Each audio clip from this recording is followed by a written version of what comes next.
الذي أنزل عليك الكتاب منه آيات محكمات هن أم الكتاب وأخر متشابهات فأما الذين في قلوبهم زيغ فيتبعون ما تشابه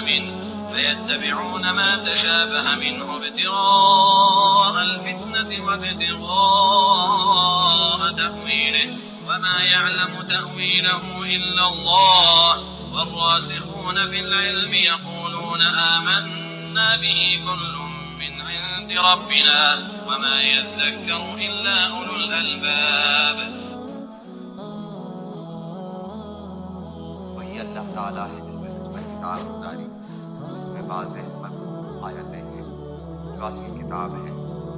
और बाज़ मुतशाबिह आयात हैं। बस जिनके दिलों में कजी है वो तो इसकी मुतशाबिह आयातों के पीछे लग जाते हैं फितने की तलब और उनकी मुराद की जस्तजू के लिए, हालांकि उनकी हकीकी मुराद को सिवाय अल्लाह ताला के कोई नहीं जानता। और मुफ्ता व मज़मून इल्म वाले यही कहते हैं कि हम तो इन पर ईमान ला चुके, ये हमारे रब की तरफ से है और नसीहत तो सिर्फ अक्लमंद हासिल करते हैं।